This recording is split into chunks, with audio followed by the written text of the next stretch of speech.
بسم الله الرحمن الرحيم الحمد لله رب العالمين والصلاة والسلام على نبينا محمد وعلى آله وأصحابه أجمعين. Урматтуу бир тууган мусулмандар, таңкы сабагыбызды улайбыз. Пайгамбар саллаллаху алейхи саламдын сүннөтүнө каршы амалдар, намаздагы айрым адамдар жасаган каталар. Намаздын ичинде дагы бир каталардын бири бисмилля жана аузу биллахи минеш шайтанир раджим дегенде айрымдар чаташат. Кээ бирлер такыр айтпайт, намазга киргенде эле дуанын алдында айтат, Фатихада берки кыска сүрөлөрдү айтпайт. Негизи Курандын башында Фатиха сүрөсү. Ошону окуудун алдында аузу биллахи минеш шайтанир раджим деп айтыш керек. Аллах Таалам Куранда Нахл сүрөсүнүн 98 аятында айтат: "Фаида қуръатал Кур'ана фастаид биллахи минеш шайтанир раджим."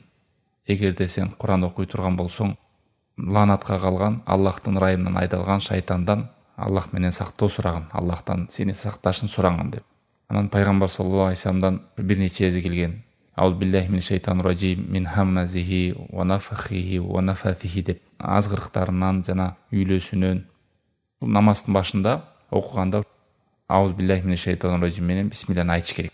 Анан суроо келет берди. Сонда биз кандай, мисалы 4 рекет намаз окусак, Фатиханы окуйбуз, анан Фатихадан кийин дагы бир кыска сүрө кошуп окуйбуз. Ар биринде эле аузу биллахи минеш шайтанир раджимди айта беребизби дегенде, алымдар айтат. Мисалы 2 рекет намаз окуй турган болсоңуз, же 4 рекет окусаңыз, эң башында бир айтасыз болду. Аузу биллахи минеш шайтанир раджимди. А калган берки кыска сүрөлөрдү окуганда бисмиллахир рахманир рахимди айтасыз.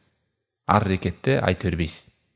Ал эми кыска сүрө окуганда бисмиллахир рахманир рахим деп Фатихадан кийин окуй бересиз. Бирок унутуп калбаш керек. Себеби кимде-ким намазында аузу биллахи минеш шайтанир раджимди айтпай турган болсо, ага шайтандын эшиги ачылат. Ойдун бөлүүгө, жаңылыштырууга, ката кылууга, намазда ой бөлүнөт кыскасы.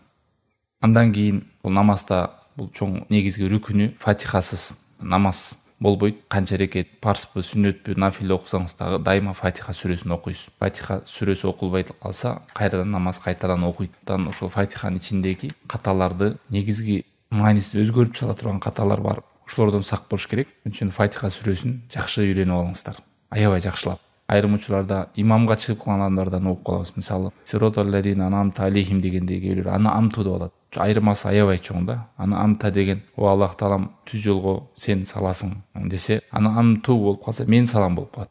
Көрдүңүздөр, айырмасы.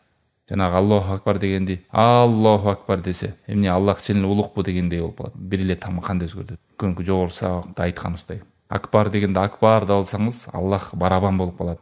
Маанилер өзгөрсө, ошон үчүн кичине да болсо көңүл буруп үйрөнүп алыш керек. Андан кийинки каталар, намаз окуп бүткөндө имамга уюп калдыңыз, амин деп айткан жеринде, кээ бирлер амин деп айтканда башын көтөрөт, кээ бирлер асманды бир карап алат. Бул пайгамбар саллаллаху алейхи вассаламдын сүннөтүнө каршы. Адам намазда турганда жөнөкөй болуп сажда жерди караш керек. Рүкүдөн турганда да кээ бирлер сами Аллаху лиман хамида дегенде башын асманды карайт. Алымдар айтат, бул пайгамбар саллаллаху алейхи вассаламдын сүннөтүнө каршы жана адепсиздик. Андан кийинки каталар, ошондой эле имам артына уйганда 5 намазы деп коелу, же асыр намазы. Фатиха сүрөсүн окупойдуңуз. Анан карасаңыз, имам дагы деле рүкү кыла элек. Балким ал жай окуйт чыгар. Анан сиз кайра кайталап окуй бересиз да Фатиханы. Жок, Фатиха бир эле окуш керек. Анан имамды күтөсүз. Көп сооп табышым керек деп, имам рүкү кылганча мен Фатиханы бир 10 жолу кайталап салайын деп, кайра кайталап окуган туура эмес.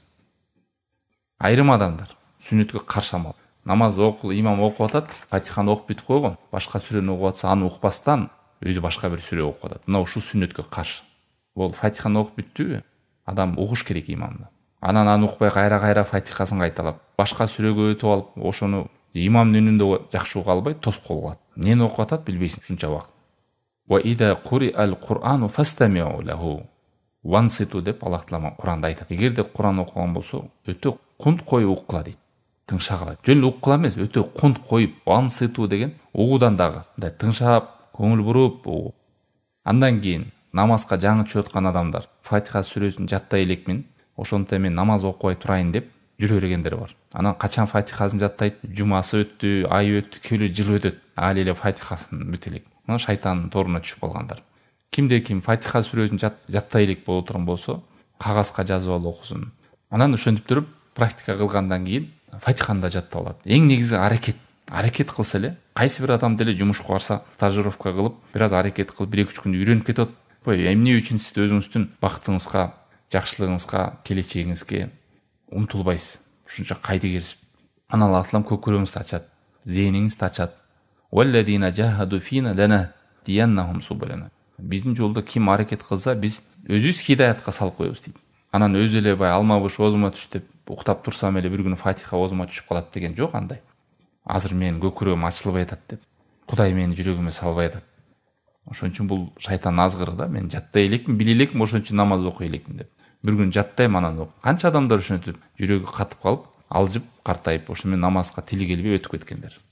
Кыскасы, намаздан кийин, Фатихадан кийин сөзсүз угуш керек имамды. Башка сүрө окуган болбойт болду. Фатиханы окуп бүттүңүз, кунт коюп тыңша угуш керек. Ошону түшүнбөй атсаңыз да угуңуз. Аллах Тааламдын сөзү деп. Лааллакум турхамун дейт. Ушул Куранды угуу менен Аллахтын ырайымына бөлөнөбүз. Андан кийинки ката. Рафул басар иля сама фис сола. Сами Аллаху лиман хамида деп дегенде кээ ушинтип асманды бир карайт. Кээ эки колун көтөрүп алат мындай кылып, неме кылып, дуа кылгандай кылып. Ушунун баары пайгамбар саллаллаху алейхи вассалам сүннөтүнө каршы амалдар. Пайгамбар саллаллаху алейхи вассалам намаз окуганда саждадан көзү бир жакка кетпечи дейт. Кээ бир учурларда намаздан келатсаң, адамдар жакка карап каласың. Мешітке келатсаң, адамдар бир айнекти карап атканы, потолокту карап атат, көздөр ойноп атат да, сажда биякта турсун. Же болбосо минбар жакты карап алган мындай түп-түз. Башты бир аз ийип, сажданы карап, көздү ары бери ойнотпош керек. Бир адамды карап, тиягын карап, көздөр ойноп атат. Бул ойду бөлөт, коркууну жоготот. Намаздагы дагы каталардан ал-илтифат фис-сола ли гайри дарура. Эч себептен эле илтифат деген башы кыймылдап, тияк-бияктарды карай берет. Бу жерде көзү менен эмес, башында кыймылдат баштайт. Айша энебиз сураган пайгамбар саллаллаху алейхи вассаламдан. Адам тияка бияка кажетсиз эле кароо боюнча. О ихтилас яхталисуху шайтан мин солатил аб. Мына ушинтип шайтан урдайт. Адамдын намазын ушинтип урдайт. Тияка каратат, бияка каратат, оюн бөлүп отуруп, намаздан эч кандай сооп албай чыгат. Буга чейин жана хадистерде эскерттик го. Намазга 10 сооп бере турган болсо, бир адамдар 9 бөлүгүн алат, бирөөлөр 8 бөлүгүн алат, бирөөлөр 7 бөлүгүн, бирөөлөр 6, бирөөлөр 4, бирөөлөр 3төн 1 бөлүгүн алат. Бирөөлөр жарымын алат. Кээ бирөө вообще намаздан сооп албай күнөө алып чыгат. Ибн Кайым рахимахулла намаз окугандарды ошо 5ке бөлгөн. Намазына менен азаптала тургандар бар. Намазына сурала тургандар бар. Намазына сооп ала тургандар бар. Намаз менен күнөөсү кечириле тургандар бар. Намаз менен Аллахка жакындагандар бар. Ар бирөөнүн мамилеси ар башка. Кээ бир адамдар 2 рекет намаз окуйт. Экөөнүн айырмасы, экөө тең 2 рекет окуйт, бирок асман жерди. Бүт ушу намазга болгон мамилесинен. Ошондой эле намазда кыймылдай берип, колун кычыратат, буту менен ары бери кыймылдайт, кыйшаңдайт, далдарын кыймылдатат, кеккирет, эстейт, жылып, жаны тынбайт, түз турбайт, тырманат, моюнун кармайт, көзүн ушалайт. Бул рахат албай намазда ою жиналбаган адам белгиси ушундай болот. Табараниде келген Шейх Альбани бул хадис сохих деген. Аввалу ма юрфау минан нас ал-хушу. Кыямат кайымынын белгилеринен эң биринчи адамдардан намазынан коркуу жоголот. Кээ бир асарларда келет, мешитке киресиң, топто бир да адам намазда коркуп кое калат. Бай физарядка болуп калат да намаз. Бул эптөө эле кутулайын, эптөө эле намазды окуп салайынчы болду. Моюнда калып калбасын, каза болуп калбасын деген эле нерсе. Намазга киргенде жаңы пландар, жаңы кадамдар, ойлор башталат. Алхамдулилlah роббил арахманир рахим. Ишил окуп коюш керек болду, Алла сактасын. Мына ушул эң биринчи адамдардан коркуу жоголот деген. Коркуу жоголгондой намазда Код афлахал муъминун. Мумундар ийгиликке жетти. Алладина хум фи солатихим хошиун. Алар кандай мумундар? Алар намаздарында коркуу окугандар. Аскину фи сола. Намазда тынчтыкта тынч жакшы көңүл буруп окугула дейт. Хадистерде келген, Муслимде. Жай баракат ошо көңүл буруп окуйт. Тоокчу окугандай эмес, кыймылдабастан тим эле. Мына ошондо айткандай соопту толук алат адам. Ою, дити, көңүлү бурулуп турат намазга. Андан кийин намазда турганда, бел бар го адам бели. Ушу белди эле бүкүрөйтүп, эңкейип, жеп жакка кыйшыйып, Аллах Таалам ушундай кулдун намазына карабайт, ал белин түз кармабаган. Бел түз деген бул рүкүдө да, мисалы рүкүдө да түз кармабастан митип көтөрүп турулат. Саждада да бир жак болот. Рүкүдөн сами Аллаху лиман хамида дегенде толук түз турбай эле, кыйшайып туруп эле кайра саждага кетип калат. Ушулду айтат да сүл. Саждадан дагы турганда түз турбастан бир жакка кыйшайып болуп турат. Фа аким сулбака варфа росака. Белиңди түздөгүн, башыңды көтөргүн. Hatta terji'al idam ila mafasiliha. Могу адамдын не деп коет? Бел эңкейип атат да, ошолор кайра өзүнө келиш керек. Рүкү кылдыңыз, рүкүдөн кайра самиаллаху лиман хамида дегенде белди түз кармап, башты көтөрүп албаңыз асманга. Бел түз кармап, сажда жерди карап бир аз туруш керек. Самиаллаху лиман хамида дегенен Роббана лакал хамд кафиран тайибан мубаракан фи. Канча дуалар келген, буну айтыңыздар. Кейле самиаллаху лиман хамида. Аллаху акбар кет. Имамдан озуп биринчи кетип барады саждага. Иннаху ла татиму сола ли ахад минан нас ида лам яфал далик. Кылбай турган болсо, намазы толук болбойт. Бул белди түздө деген тек гана кыямда эле нерсени айтылбайт. Рүкүдө да, рүкүдөн турганда кыямга самиаллаху лиман хамида ошол жерден каралат. Аттамайил деп коет, ошо кыйшаңдап турат. Кээбилер Куран окуп атканда бир таасирленип атам деген белги берип, айтор башын кыймылдатып баары берип. Пайгамбар саллаллаху алейхи вассаламдын сүннөтүнө каршы келген нерселер. Биз пайгамбар алейхиссалату вассаламдан дагы катуураак корко албайбыз. Имамга ээрчүү. Имам сажда кылып атат, намазга келип калдыңыз, кечигип келип калды дейли. Ал адам келип алып туруп турат. Азыр ат-тахият отурат, тахият окуп бүтөйүн деп калды окшойт. Туруп турам, ал кайра турат 3-чү рекетке. Же болбосо сажда кылып атат имам, а сажда кылса кайра турат, ошондо мен кошулуп алам. Пайгамбар алейхиссалату вассалам Тирмизиде келген хадисте мындай дейт: Ида ата ахадукум муссола вал имам аля хал фалиясна кама ясна имам. Кимиңер намазга келип калсаңар, намазда имам кандай абалда болсо, силер да ошондой болот. Саждада тура бизде келип туруп такбиратлы ихрам кылып туруп эле саждага баш керек. Ташаххудта отурабы, биз дагы Аллаху акбар деп турдукпу, ташаххудка отуруш керек. Күтүп отурбаңыз имамды. Пайгамбар алейхиссалату вассалам тахаджуд намазын окуганда, ороз айларында мындай да окуганда, эгерде бейишт аяттары келгенде, же Аллах Таалам эскерилген жерлер келгенде, тозок жер келгенде, тозоктон сактанган, бейиш жери келгенде бейишти суранган, Аллахтын ысым сыпаттары келгенде Аллахка тасбих айткан деп келет Ибн Мажада, Ахмадда.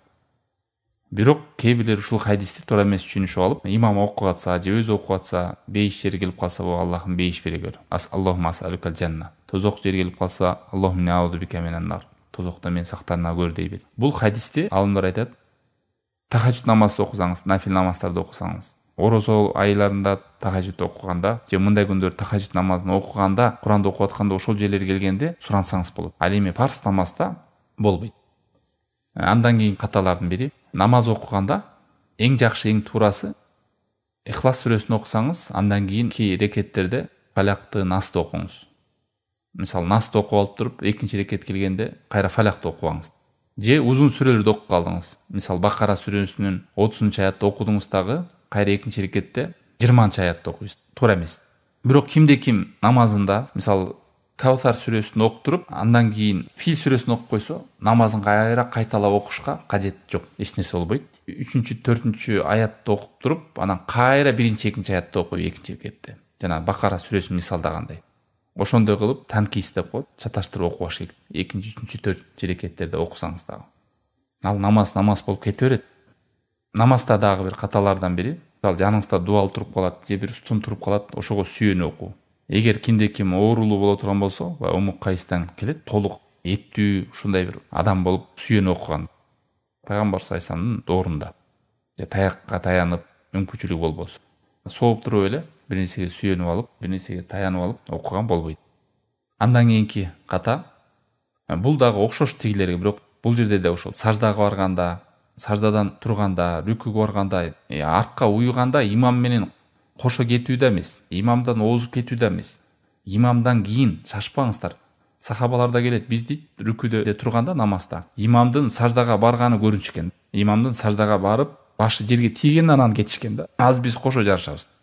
О адамдар, инни имамак, фала тасбикун, мен силердин имамыңар, менден озуп кетпегиле. Рүкүдө дагы, сажда дагы. Бир рүкү вала бис сужуд. Валал кыям, турганда дагы. Билин сироф, салам бергенде дагы, бүткөндө дагы. Ошондой адамдар башы эшекке айланып кетүү коркунучу бар, хадистерде келген бул да. Бирок озуп кеткен эң жаман. Озуп кетипчи тең кетүү. Шашпаңыздар. Аллаху акбар деп уккандан анан кетиңиз рүкүгө артынан. Сами Аллаху лиман хамида деп айтып бүттү, анан кыямга туруңуз. Кайра Аллаху акбар сажда кетти, анан шашпай сажда кетиңиздер. Көп болуп ушу кошо жарышат имам менен. Сами Аллаху лиман хамида дегенде зикирди айтып туруңуз шашпай. Роббана лакал хамд. Аллах зикирди айтып туруңуз эки сажданын ортосундагы. Роббихфирли деп. Алдағы жетпей жатса, экинчи зикирди айтыңыз. Роббихфирли вархамни вахдини вафини варзукни важбурни деп. Хадисти окуп берип коеюн. Бухариде келген, Муслимде келген хадисте. Ама яхша ахадукум ида рафа расаху qabla al-imam. Араңардан бирөө корксун дейт, имамдан мурун башын көтөрүп жериден.